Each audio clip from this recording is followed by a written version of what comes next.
राधे राधे सभी को। दोस्तों, भाद्र माह की शुक्ल पक्ष की पंचमी को हम ऋषि पंचमी कहते हैं।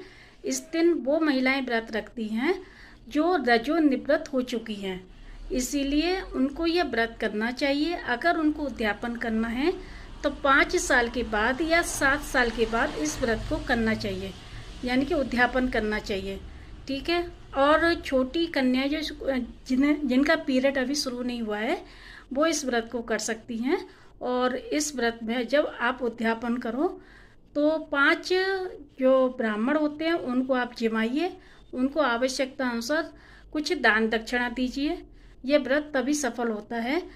ये व्रत इसीलिए होता है कि जैसे पीरियड के समय पर अगर आपसे कोई भी गलती हो गई हो, जैसे पूजा में आपने गलती कर दी, या फिर मंदिर चले गए, या कहीं तीर्थ यात्रा पर चले गए, या फिर खाना बना लिया, तो हमें ये ऋषि पंचमी का व्रत करना पड़ता है, क्योंकि ये पाप मुक्त होने के लिए व्रत किया जाता है। आप सभी लोग इस व्रत को जरूर करें।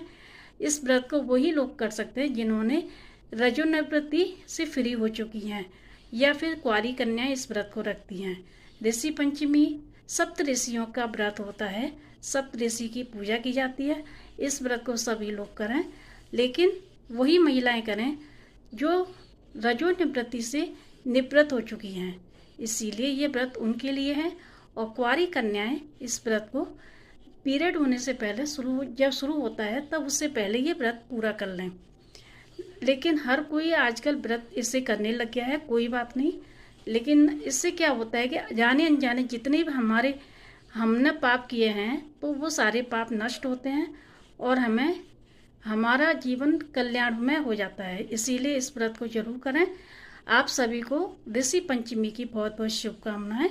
ये ऋषि पंचमी गणेश चतुर्थी के अगले दिन आती है, और इस बात का ख्याल रखें और सभी लोग सुबह से ही सप्तऋषि की पूजा करें और इस व्रत को जरूर करें। जय श्री राधे कृष्णा।